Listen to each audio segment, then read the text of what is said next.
I feel like we got to talk about the olfactory. Yeah. Tell me about your olfactory. Oh, this olfactory? How big is it? Small. Yeah. It's a humble olfactory. Do you think your olfactory is damaged? Do you think your olfactory is in need of some maintenance? For sure. Someone took a hammer to it right around 2020. Oh, yeah. Mm-hmm. Oh, Never yeah. recovered. Did it not? I don't know. I don't remember. Not fully, probably. COVID took my smell and my memory. Sorry. Bye-bye. Shouldn't have gotten it. Should have cared a little bit more about that olfactory. Sorry.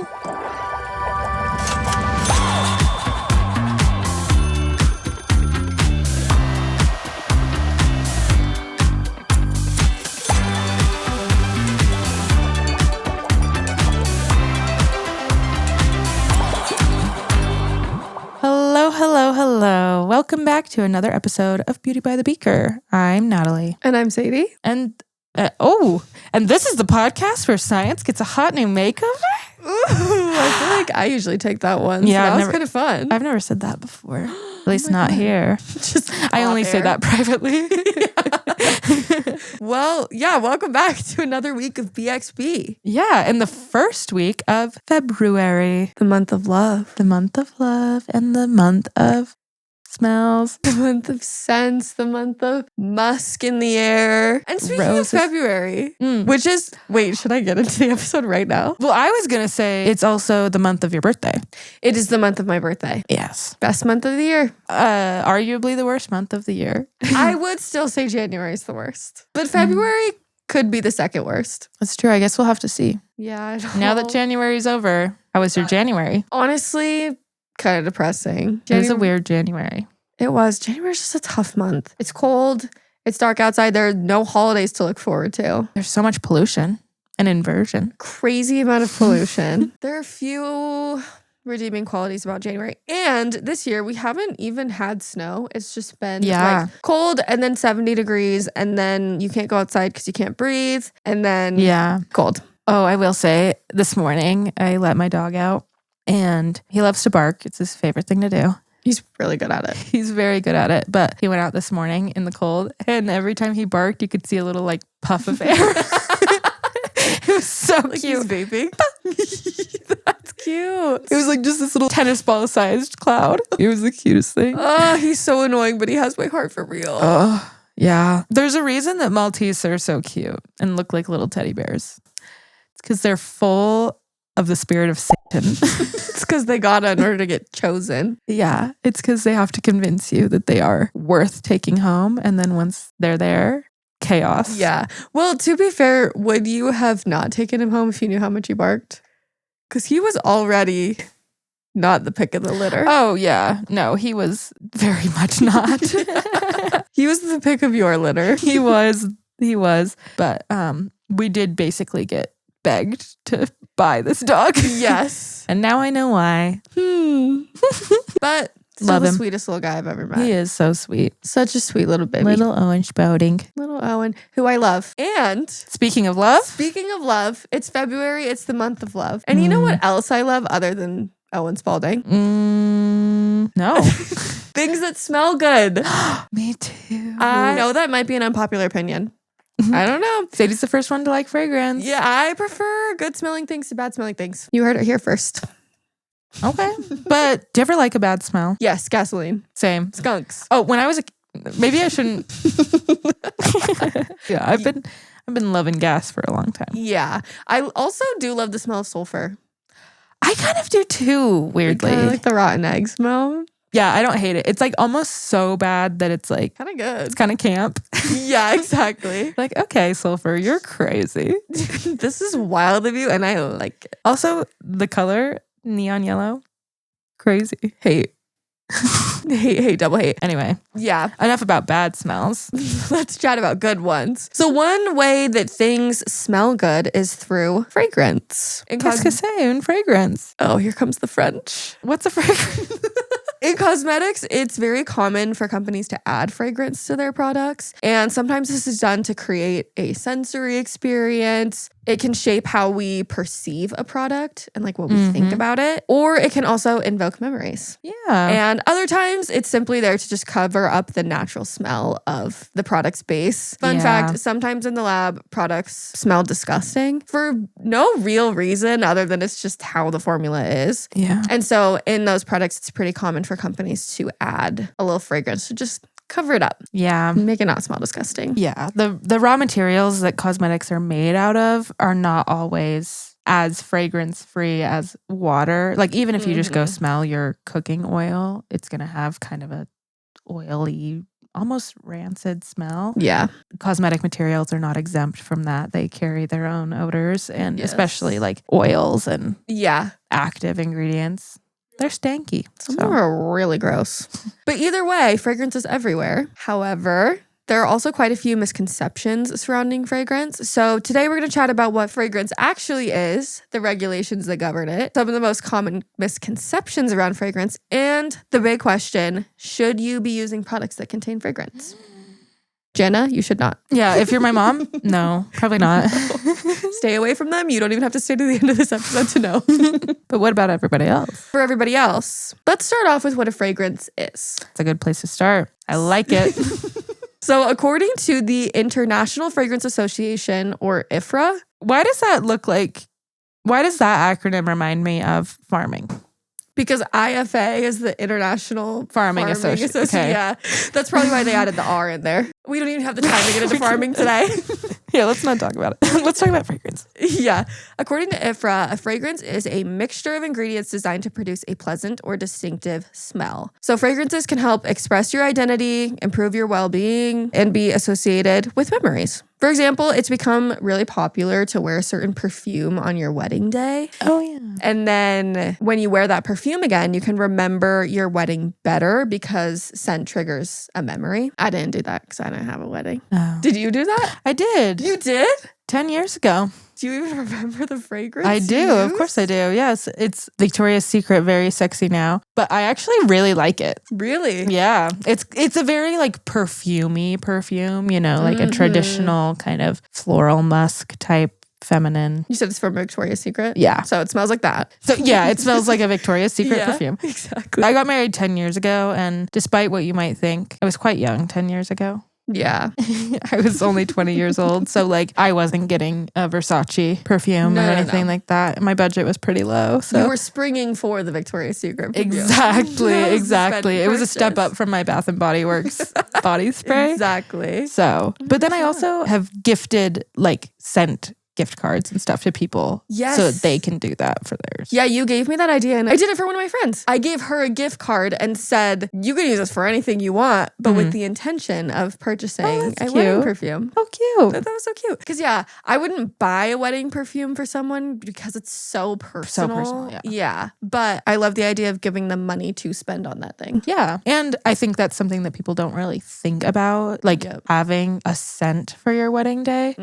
But they're so tied to your long-term memory that I don't know. One of my ex-boyfriends wore like one of those colognes, you know, one of the ones that like from Abercrombie. No, it has to be like a Tommy Hilfiger or something. They sell it at Ross, I'm sure, you know, like, but it smells like, I don't know. 20-year-old man. Yes. Yeah. Yeah. And every once in a while you're walking around in public and someone's wearing that cologne and you're like, okay, I need to leave. Yeah. So, but there's also like, I'll smell certain perfumes and stuff and be like, oh, that smells like this person. Specific people that it'll remind me of. Yes, exactly. So fragrances are made by combining ingredients in very carefully measured amounts. And some of those ingredients come from nature, like flowers, spices, and fruits, while other ones are made in a lab to make new or longer lasting scents. And then also, please note that throughout this episode, some people use the term fragrance and perfume interchangeably. But for this episode, when I say fragrance, I'm referring specifically to the raw material that's being used in a product, not a perfume, because that's a whole different ballgame. game. Right. This is just the ingredient that is added mostly to cosmetic products to create a scent. Yeah. So if you see on like a lotion, the word fragrance. Yes. That's what we're talking about here. Exactly. A lot of people that have talked to me don't know how that works, that whole situation with fragrancing products. But because fragrance is so complex, we work with a lot of specific fragrance houses, and then we get a fragrance oil that they have already designed. That's like the ingredient we're adding. Yeah, it's like a separate creation that usually doesn't have to do with the creation of the actual product. Yes, exactly. It's like a whole nother product in itself. Yeah. So you might be asking yourself, how do we even smell things? I am asking myself that. I know that was the natural trajectory. Just kidding. I haven't stopped talking about olfactory since I was in high school. You're like, actually, I probably know this more than you. I took a pre-med class when I was 15 years old, and I've never forgotten about our olfactory receptors. Oh my God. Okay, well, you can fact check me on great. this one because I did not take that class. So we have these nerve cells called olfactory sensory neurons. I think I can just remember it because it's just my olfactory. Oh, this olfactory? Literally, Just in my nose? Yeah. This olfactory. She's smelling things. She's smelling Stanky olfactory. Yes. Yeah, it's just a funny word, so it's easy for me to remember and make jokes about. Yeah. But yeah, those are in our noses. And there are a few million of these cells. When we smell an odor, we breathe in tiny molecules that bind to these neurons. And a combination of the neurons are activated. And that forms a coded message that's sent to our brain. And then we perceive it as a specific odor. And scientists actually aren't fully sure how we smell complex odors. We know kind of like how we smell simple things, but really complex ones, like we actually have no idea how we even do that. And there are also some odors that can mask the scent of other ones. That doesn't happen by just overpowering the original odor. It actually changes the way that our cells respond to it. Yeah, that makes sense. Interesting. Yeah. That makes me wonder, like, when we're smelling vanilla, like, are we smelling the same thing? Does it smell the same to you as it does? It's the same with yes colors. and no, actually. Some of them are proven to be different. Which makes sense, yeah. Oh, like one that I learned about that I did not know was the case is that only like 50% of people can smell asparagus pea. So if you eat asparagus and then you go pee, I can smell it. I actually probably can't. Really? I mean, I don't like eat a lot of asparagus. For me, it's very like, it smells like asparagus. Hardcore. But there's other people that won't notice it because it doesn't trigger the same receptor. But then there's also like, in one of the videos I watched, they talked about this and I thought it was interesting. But there's like one compound. It's made a lot in male pigs and they castrate male pigs so that they won't make as much of it. And to some people, it smells really like sweet. And to other people, it smells, the scent was described as sweaty urine. Yeah, don't love that. But they were like, yeah, it's either like vanilla or sweaty urine, depending on like which receptor you have. I wonder which one, because I'm sure you and I would smell it differently. I bet we would. Yeah. But I wonder which one we would smell. Yeah. But I do wonder if that like contributes to the reason that we like such different fragrances. Probably. Is because like you are picking up on things that I'm not and like vice versa. I'm probably not picking up on anything you're not picking up on. My sense of smell is significantly worse than yours. Well, I don't know if you were going to talk about this, but maybe my olfactory receptor is just bigger than yours. You got a big olfactory over there. I got a small olfactory. Yeah, I got a big olfactory, but apparently, scientists can tell how well an animal is able to smell based on the size of their olfactory receptor area, that patch in their nose. So like for dogs, it's a pretty big one. So that's how they know that they have a good sense of smell because they have a bigger receptor area than we do. And not just because my dog can't stop sniffing everything. He's practicing. Yes. I mean, that olfactory's got to keep working. Yeah. I will say though, my last dog, I don't think he had a very good sense of smell. I feel like it was like a human sense of smell. Time. His whole life, really. Yeah. Like I would put a treat under something and he wouldn't be able to find it. That's funny. Gibbs is like a sniper when it comes to treats. Give him a treat, he's getting it. Poor Thor. Owen just doesn't care. He's like, and if he gets it, he's going to throw it across the room. Yeah. Or hide it in your bed. Yeah. He's like, you think I'm going to eat this? Yeah. No, I only eat a hot meal or a hot or a cold. But I am going to put this under your pillow for you to find later. Exactly. Anyway. Okay, so let's talk about regulations surrounding fragrances a little bit, because I think this is confusing to a lot of people. They don't really understand how fragrances work. So for fragrance, there's an organization called the International... Oh, I already talked about this. The IFA. IFA for fragrances. Yep. So IFRA, like I mentioned earlier, is for fragrance producers, and there are rules that their members have to follow. Members of this organization produce 80% of the global volume of fragrance. So most of the fragrance producers are members of this organization. There's another organization called the Research Institute for Fragrance Materials, RIFM, R-I-F-M, and they test all of the fragrance ingredients that are used in cosmetics, and all of their journals are published, so you can go look up all of these studies if you're interested in that. In order to create the limits at which a fragrance can be added to a product, because fragrances do have limits, like you can't just do it willy-nilly. Yeah. There are regulations for how much you're allowed to add. Yeah. We've mentioned that fragrance is not corrosive because that means it eats through metal, but it is whatever that would be for plastic. It does eat through plastic, yeah. Yeah. But that's like 100% concentrated. Yeah. Like in a lab. I'm sure a lot of these regulations do have to do with safety. I also think like because the way that fragrance works is that it's becoming airborne and then binding to the inside of your nose. So, and you only have a very small, I mean, you have a big olfactory. Some of us have a big olfactory. But if your olfactory gets damaged, that could be it for you. Good luck. So that could be it for you. You could be done for. You could become my dad. And I have to put so much hot sauce on stuff. And put an onion next to your bed every single night. I imagine that if the way that they're working is by directly binding to a receptor. Like you have to inhale it. Yeah.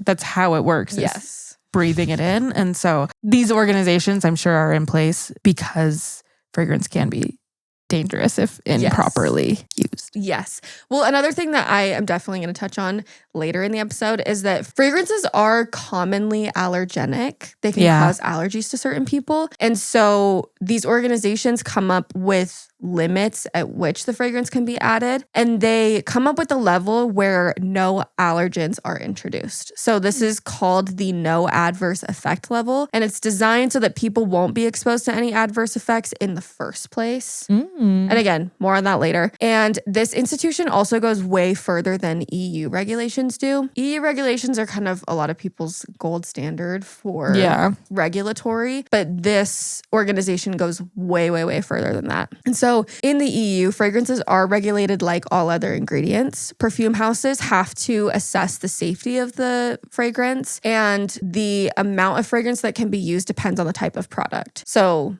there are different levels for rinse-off products versus products that you're leaving on your skin. And I'm sure perfumes as well. And in the EU, there are 26 allergens that have to be listed on the ingredient list. These are things that are commonly found in perfumes. That's things like limonene, linalool. Sometimes you'll see those at the bottom of ingredient lists. And for the record, I actually do think this is something that the US should start doing as well, because it's always good to have allergens disclosed in a product. I agree. So I didn't want to bog down the episode too much with regulatory, but if you guys are interested, we can definitely do like a full episode. Totally. I also do want to mention that larger brands are usually buying from the quote Big 10 companies that are all members of IFRA, and therefore they're following regulations. There are like 10 major companies that produce fragrances. And like I said, larger companies are usually buying from one of those 10. But smaller brands and people who do DIY products aren't necessarily following those regulations. So there could actually be more harmful ingredients in those fragrances that they're using because they aren't so well regulated. Not to fearmonger against smaller brands or like things on Etsy or anything, but that is something that you need to be aware of. And if you're gonna be concerned about fragrance in your products, you probably don't have to be concerned about companies that are really big and sell globally and things like that. Yeah, that makes sense. Yeah. So speaking of fear-mongering, there are kind of a lot of topics that people are scared of when it comes to fragrances. So I wanted to talk about some of the most common ones. The first one is, how is it safe to use a fragrance if you don't know the ingredients in the fragrance? A lot of people online are scared of fragrance because they think that if they don't know exactly what's inside it, then that means it's bad for you. Like, for example, we just mentioned that usually on the label, it just says fragrance or perfume, and you don't get a whole list of the composition of the fragrance because that's proprietary to the company that creates the fragrance. Mm-hmm. But also, like, even if you did know the components, what would you even do with that information? Right. I wouldn't know what to do with any of that because I'm not a fragrance manufacturer and I'm also not a toxicologist. Keeping those fragrance blends proprietary protects the company that makes them, since fragrances are trade secrets. And chances are you're not going into a restaurant, ordering a salad, and then asking for the breakdown of the salad dressing recipe. Like, you just assume that that is safe and it's not something that you worry about. And even if you did, the restaurant probably wouldn't give it to you because that restaurant is proprietary to their menu. And that wouldn't stop most people from eating the food. So I feel like you don't necessarily need to get wrapped up in knowing every single ingredient that's in fragrances. Yeah. But I do feel like going back to like EU regulations, it does make sense for them to call out specific allergens. Just like a restaurant calls out like dairy or gluten, like those things. And like if you ask, does this have this allergen in it? They will tell you. Yes. I do feel like that could be more transparent. 100%. Yeah, I totally agree with listing allergens. I think that should become standard practice everywhere. But yeah, I don't necessarily think everyone needs to know the exact breakdown of every single fragrance. Yeah. Because those blends are also very complex. And so if a fragrance house has those, they don't want to just give up their ingredient list so anyone can knock it off, which I totally understand. Also, the way that the consumer is actually using the fragrance, it is usually in there at a very low concentration. And then that also is made up of a bunch of different things. So yeah, people say like that one term fragrance could be code for hundreds of different materials. And like, yes, technically that is true, but that like composition of things is all kind of working as one, and it's going to be in your formula at a level that's safe. Yeah, it's like the amount that's in the formula is really low, and then the amount of each individual compound in the fragrance is even lower. So like you're just really not getting very much exposure to each individual ingredient. Yeah. And because there are so many things that go into the fragrance, it's already really hard for like a product ingredient list to tell like what the product is actually composed of, even if you have the list, because you don't know the percentages. With fragrance, it's even more so the case because, like you mentioned, they're so precisely measured out that, like I mentioned, my mom probably has an allergy to some sort of synthetic component. But like, even if they were listed every single time, it would still be very, very difficult for her to narrow down which exact component it is because there are so many things in the fragrance and it is at such a low concentration. Yeah, I just feel like it would be very difficult to tell. Yeah. Even if you had that information, like they're not frequently used as individual things. It's usually like you combine them all together to get something. So like my mom just kind of has to avoid fragrance.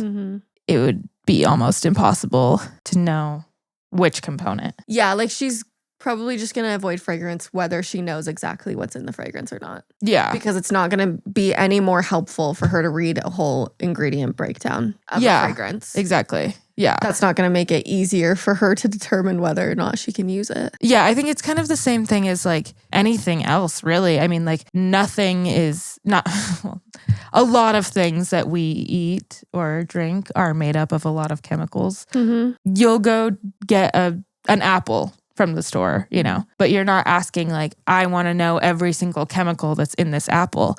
And there are probably, hate to break it to you, but hundreds of chemicals. Yeah, there's probably a lot of chemicals in there. And they probably have crazy names. And they're going to have some like names that sound spooky and chemically. But that's just because they're chemicals. Yeah. And because the only people that are talking about those chemicals are scientists who have to talk about the makeup of an apple. Yeah. But like there are other ingredients in cosmetics that we're kind of doing that with too, you know, like extracts and stuff. No one really cares if it's lavender extract, but like what does that? Yeah. Lavender has a bunch of different phytochemicals in it too. Exactly. So, yeah. Basically just like don't stress too much about that part of it. We've mentioned allergies. quite a bit already. And in previous episodes, we have mentioned the difference between allergens versus irritation. That was in our surfactant episodes. But as a refresher, an allergic reaction and irritation are different. Almost anyone can be irritated by an ingredient, but allergies actually develop over time. So for example, sometimes when I overuse my tretinoin, my skin gets really red. And then if I apply lotion over it, my skin feels super irritated. That doesn't mean that I'm allergic to the tretinoin or my lotion, but my skin barrier has been compromised, and so it's irritated. Allergies, on the other hand, actually develop over time. So basically, your body reacts to certain foreign proteins, aka allergens, that are typically harmless for most people, and your immune system treats them like germs or foreign bodies. And then in response, our immune system creates what's called IgE antibodies to fight off these allergens because it thinks that they're harmful. And it makes these antibodies when your body first comes in contact with the allergen, and then it attaches to these certain kinds of cells. This is called sensitization, so making you sensitive to that thing. And if you're exposed to the allergen again, the cells can release chemical substances that lead to allergic reactions like sneezing, coughing, rashes, stuff like that. So basically, sometimes, not for everyone, you're exposed to something over and over again, and then all of a sudden you're allergic to it. And this has become really common with gel nail polishes, especially if they aren't being used correctly. Any gel nail polish, you can use it over and over and over again. And then all of a sudden you get a horrible rash and you can never use the gel polish again. It's because you've been exposed to the allergens in the polish over and over and over again. And then your body has been building up these antibodies against it. And then it feels like all of a sudden you're allergic, but it's actually been building up for a really long time. So allergies are being developed in big part because of people applying essential oils to their skin, which introduces the allergens to their body, and then their body builds up to it over time. And then all of a sudden they're allergic to it, and therefore allergic to fragrances that contain any of the components in those essential oils that they've been using, even though the fragrances were properly formulated. Remember how we talked about those no adverse effect levels? Yeah. That's why they're determined. It's for a reason, to make sure the concentration that's being introduced to you through the fragrance doesn't eventually cause an allergic reaction. Yeah. But when you're just applying things willy-nilly to your skin, you are introducing those allergens, and therefore you can become allergic to it and anything else that's being used in. Yeah. Don't put essential oils directly on your skin, please. No. That's not good for your skin. Yeah. Even if they're in a carrier oil or something, you are still introducing those to your skin. So just don't do it. I mean, it is better that way. Because at least most of them are already in a carrier oil, like sunflower or whatever. If you dilute it further, then it's better. Yeah. But like if you're getting like an oil from Redacted. Yeah. Don't put those on your skin. No.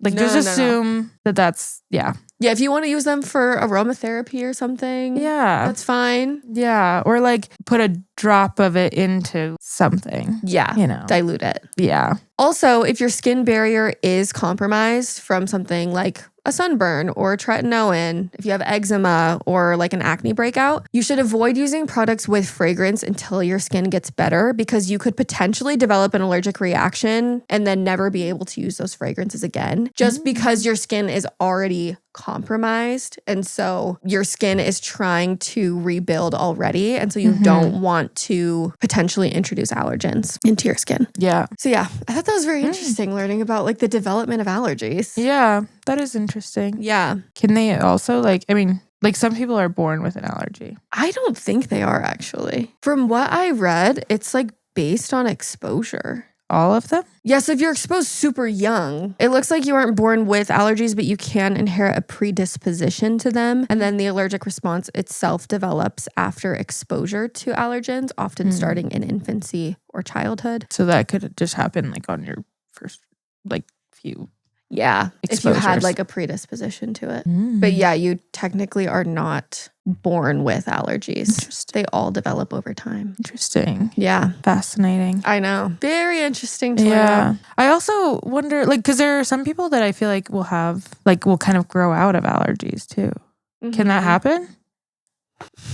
Because now I'm curious about that too. Like I've heard people say like, oh yeah, when I was a kid, I was really allergic to cats and then I like had one and now I'm not. Like maybe you just got used to it. Yeah, but it depends on the type of allergen. So people, particularly children, can outgrow certain food allergies like milk, eggs, soy, and wheat. But it's less common for allergies to peanuts, tree nuts, shellfish, or fish. That makes sense. And the ability to outgrow an allergy depends on the specific allergen and the severity of your reactions, with immune system maturation playing a key role. But it sounds like you can also reintroduce allergens over time and then build up a response. Yeah, I've heard that like for like seasonal allergies, the reason that they're so bad is because you get hit with them seasonally and then you kind of lose your tolerance to them. Yeah. And then you get hit with them again. And that by continuing exposure to them, like in small amounts, you can continue to have an immune response and then not get the adverse effects. But they also do like the immunotherapy shots that are that same idea where they're like injecting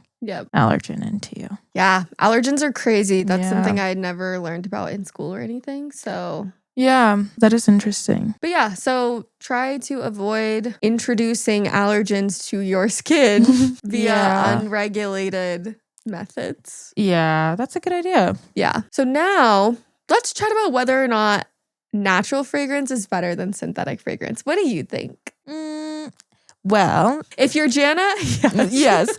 Obviously, because my whole life I grew up with my mom who's allergic to synthetic fragrance. And then I found out later that she is fine with natural fragrance by experimenting on her. I actually made a hand sanitizer and the label that I put on it is, I'm hoping this hand sanitizer doesn't kill my mom. And then I gave it to my mom. Did it kill her? No. Shout out. But I said, I'm giving you this bottle of potential allergen for you. So let's see. And it didn't. So by my own research, I was able to deduce that she's allergic to something synthetic. Thank God the stakes were low when you did that. Exactly. She agreed to it. Don't worry. That's good. Yeah, she was informed via the label. Right. Exactly. She knew the risks. Yeah. But where I was going with that is that a lot of synthetic is based on natural. So it's often just a optimized version of a natural thing. And changing it can have an effect that is adverse for some people. Like making it slightly different and making it last longer could also cause a reaction. But for the most part, the reason that they were created is to be better than the natural version. Exactly. Yeah, we have a whole episode, Nat did a whole breakdown on natural versus synthetic ingredients. And in that episode, we did deduce that natural is not always better. So from an efficacy standpoint, natural fragrances typically don't last as long and they can also give inconsistent results because a lot of the smell depends on the conditions of the plant that it was taken from, and things that could affect it are time of year it was harvested, drought conditions, the pesticides that were used on it. All of that can have a big impact on how it smells.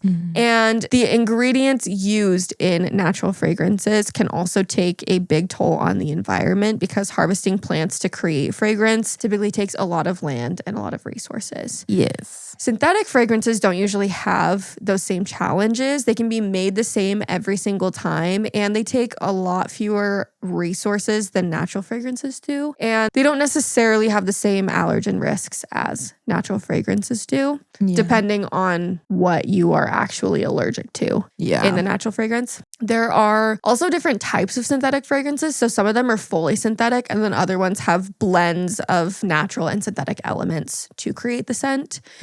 So that doesn't necessarily mean that synthetic fragrances are better than natural, but they just each present different challenges. Yeah. Essential oils are probably the most common product that comes to mind when we mention natural fragrance, but they actually usually aren't all natural. They're extracted from the plant's essence, either mechanically or through distillation. And then after they're extracted, they're added to a carrier oil, usually something like sunflower or jojoba oil, and then they're bottled. And so, like we mentioned, essential oils tend to lead to a lot of allergic reactions. So whether you use them is up to you, but please know that they are not necessarily better for you than synthetic fragrances are, unless you're Nat's mom. Yes. Yeah. I definitely think essential oils have their place. Yes. But they're also widely misused. 100%. So, yeah. Another very common talking point is endocrine disruption when it comes to fragrances. So, okay, let's remember, we talked about endocrine disruptors pretty in depth in our parabens episode. And in that episode, we discussed that it's very difficult to actually disrupt your endocrine system. So as a refresher, the way it works, your endocrine system is kind of like a bunch of locks, and then your hormones are keys. So the most common one that I feel like people talk about is estradiol. That's the hormone. And there's a little lock that it goes into. And then after it fits into that lock, it tells your body to do things. It generates a response for it. But just because something fits into that lock doesn't necessarily mean that it's going to do anything. Like it doesn't do something 100% of the time. Yeah. So I was listening to a podcast episode by the Eco Well where they talked about endocrine disruptors in cosmetics. And endocrine disruptors in cosmetics are very unlikely to outcompete estradiol unless it's at doses that would kill you. But the scientists doing the research on that don't necessarily want to tell you that, because if they did, they wouldn't get more money to continue doing research. So a lot of it has to do with research money and politics within that realm. Yes. So just because something fits into an estrogen receptor does not mean that anything's going to happen. We'll use parabens. One example that they gave for hormones is a dog going into heat. So something happens and then a dog goes into heat and is able to have puppies and get pregnant. If you fed your dog a bunch of parabens, that doesn't mean they're going to go into heat. Yeah. It's not that it's going to actually do anything, even if it did fit into the receptor. Yeah. There's not always a response that actually happens. Right. So when people say they're hormone disruptors, that's not the case. Even if they are fitting into the hormone receptor. Yeah. They're not necessarily disrupting your hormones. Yeah. I feel like it's kind of the same idea as like going to a Harry Styles concert and assuming that you guys are going to get married. Yeah. Chances are he won't actually know that you're there because you're in a sea of other people. Yes. There are a lot of things that would have to happen in order for you to marry Harry Styles. Exactly. Yes. And so like there's a lot of talk of that happening, you know, like people dramatize stuff like that happening all the time. Yeah. But in reality, that's just not. Could it happen? Yeah. There is a chance. Yeah. Have artists married their fans? I'm sure they have. But there's probably a reason it doesn't typically happen. Yeah. And yeah, it's not likely. Yes, exactly. That one fan doesn't have the resources or ability to monopolize that artist's time. And there are thousands of other fans that Harry Styles could marry too. Yeah. So and you have to outcompete them. There's also other music industry professionals that he's actually interacting with and having meaningful conversations with that he might, you know. But maybe if you bring a book to the concert and look really mysterious, you might have a chance. Who's that girl reading over there at my concert? Anyway. But yeah, I think sometimes we get caught up on like things that could happen, and like, yeah, a lot of things could happen. An elephant could fall through the roof and crash into the studio. Yeah. There's a lot. I could tell you a lot of ways in which that could become a reality, but that doesn't mean that I'm at risk of that happening. Exactly. And not to mention, it's so hard for things to absorb through your skin. Obviously, I know that fragrances you're inhaling them to a certain degree. Yeah. But you're also primarily putting them on your skin. Yeah. The biggest contact time is with your skin. Yeah. Usually you're not like huffing them. Yeah. And a lot of like the adverse reactions that we have are our own body's defense mechanisms to those types of things. So like when you mentioned allergens and like making antibodies, when you get sick from something, like if you have a virus, the virus doesn't give you a sore throat. Your own body is giving you the sore throat. Yes. Your own body is creating a fever as a response to that being there. But it's not that is binding to things and creating a fever within you. Yes. Can that do harm to a human to like have a high fever?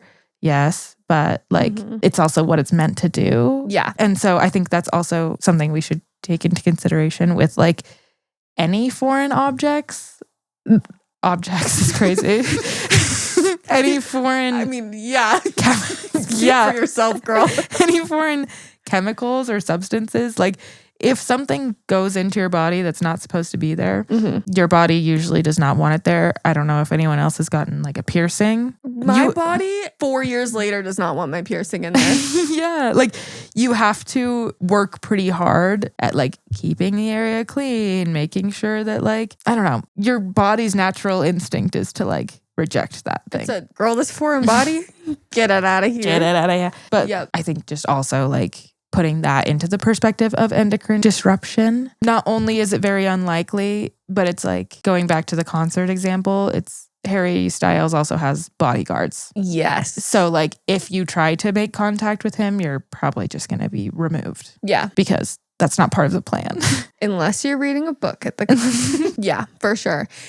Another thing I do want to mention is the idea of aggregate exposure, which is another thing that people cite when they talk about cosmetic ingredients in general. It's basically the idea that if you apply a bunch of different products with fragrance, over time, those will build up to high levels in your body and then cause issues. But toxicologists take this into account when they create the safety thresholds that you're allowed to use ingredients at. And they create thresholds that are significantly higher than anything you would ever be exposed to on a daily basis. If you remember in our parabens episode, we talked about how you could apply one entire bottle of lotion to your skin every day, and you would still have to eat a spoonful of parabens in order for it to even possibly cause a problem. In order to get your daily dose. Your daily dose of yeah.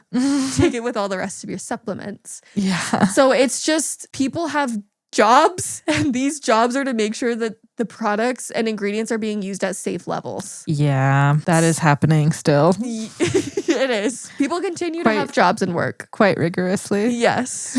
It's actually incredible. Yeah. So with all of this said, should you avoid fragrances in your products? It depends. 1% to 3% of people in Europe are allergic to fragrance. So if you're allergic to it, you obviously should not use it. Yeah.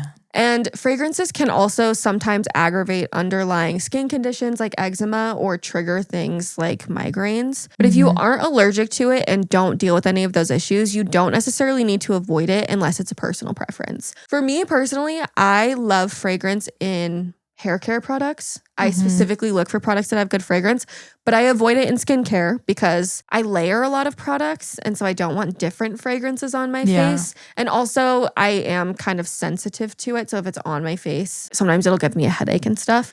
So I do avoid it in personal care products. I also have eczema, and so you do have to be more careful with skin conditions like that. But that doesn't mean that other people have to. There are some people who are totally fine with fragrance and it's not an issue at all. Yeah. So I think overall, I would just love people to stop making blanket statements about how fragrance is harmful and instead realize that everyone has their own personal preference for whether or not they're going to use it in their products. Yeah, definitely. Do you use products with fragrance? What are your thoughts on fragrance? Yeah, I was going to say, I feel kind of the same. I don't have any like adverse reactions to fragrance. Like my skin tolerates it just fine. I don't use any products with fragrance on my face just because I feel like the skin on your face is sometimes a little more sensitive. Yeah. I don't know if that's true, but I feel like it is. Yeah, for most. But also next to your face, it's right next to your nose. So you can like smell it all day. Yeah. Whereas if you're putting fragrance on your body or your legs or something, it's less concentrated. So you can smell as much. But I also like what it really comes down to for me is that I don't want fragrance in my products because I wear perfume. Yeah. And so then I just want to be able to put perfume on and then just have that be the smell. Yep. I don't want like, I don't know.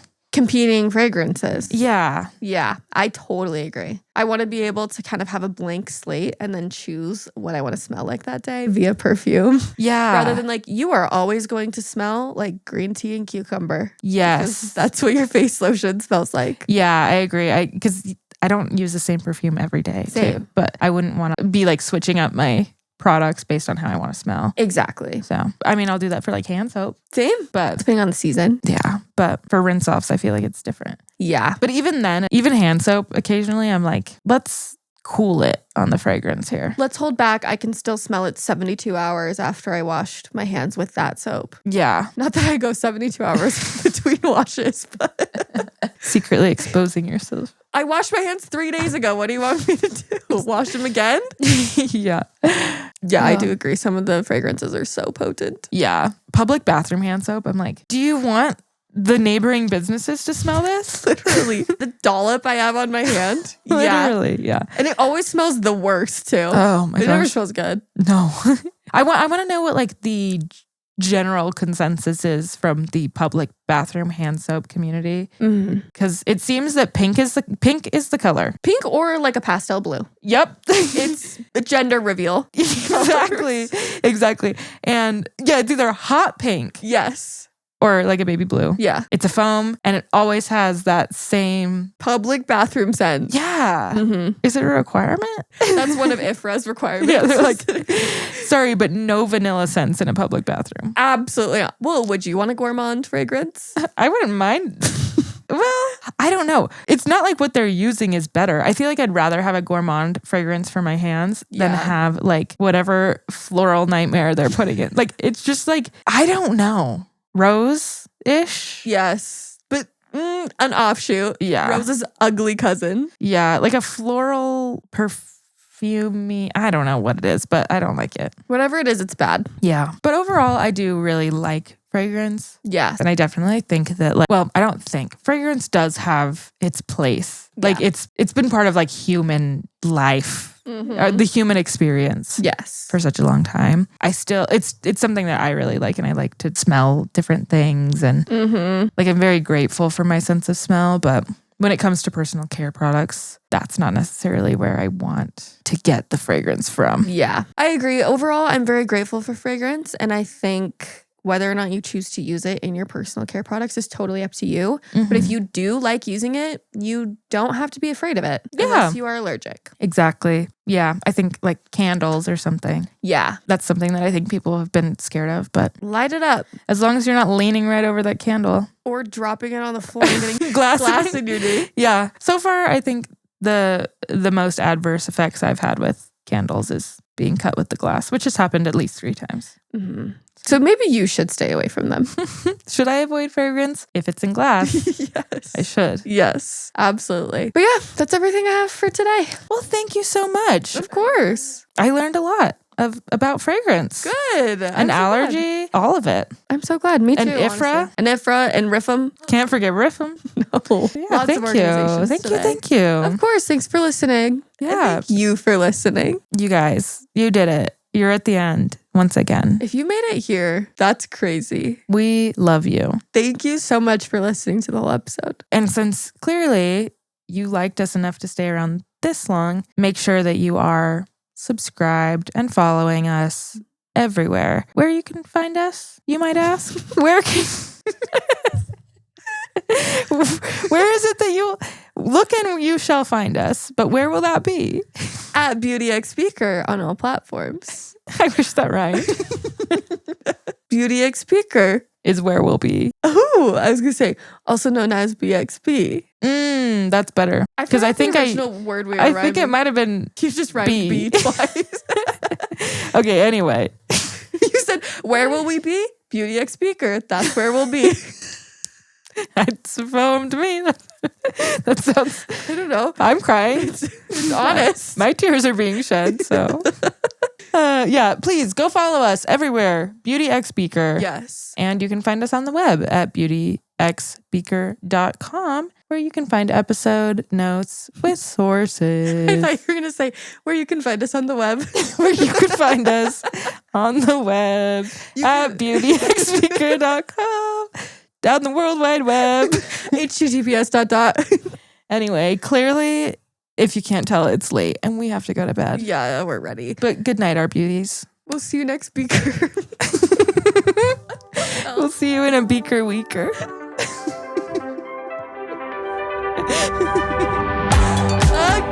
Goodbye, everybody.